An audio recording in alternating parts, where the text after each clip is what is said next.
In my primitive way of thinking, I guess you could say there's three kinds of lymph nodes. There's totally normal lymph nodes, in which follow the classic histology textbooks.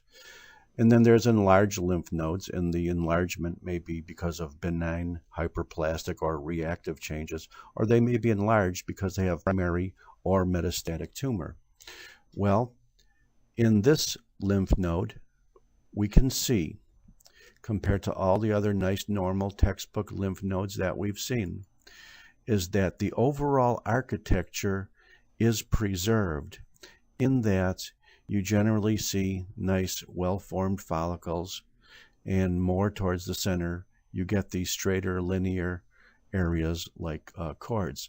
However, if you have looked even at a few lymph nodes, you cannot deny the fact that these follicles, which would be limited to the cortical area generally, are larger and more numerous than they should be. In fact, it looks as though they're going all the way into the medulla, and they're competing with these cords and sinuses here.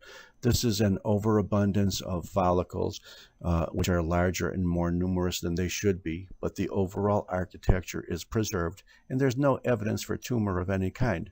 This is a benign hyperplasia, or what they call a reactive lymph node, or what they call a hyperplastic lymph node.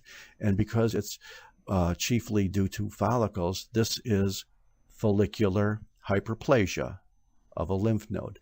A lymph node generally responds to inflammatory stimuli in two ways, and this is one of them. This is follicular hyperplasia.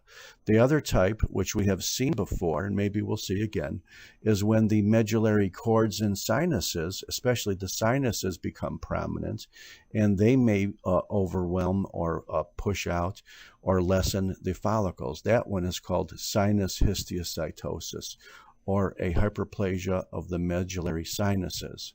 So the two benign ways a lymph node reacts to inflammation, which is called hyperplasia, is either by a follicular hyperplasia, which this is, or a sinus histiocytosis, in which you have the prominence of the medulla.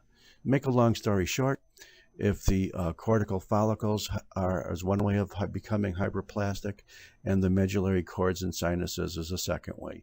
In both cases, it's a benign reactive hyperplasia, and there's no evidence for lymphoma or secondary cancer of any type. And if you were to zip in on these follicles, they look very nice. They have nice germinal centers. They have a lot of perhaps mitotic activity within the germinal centers. They have a nice mantle zone out here, and it's a benign reactive process. And I thank you very much.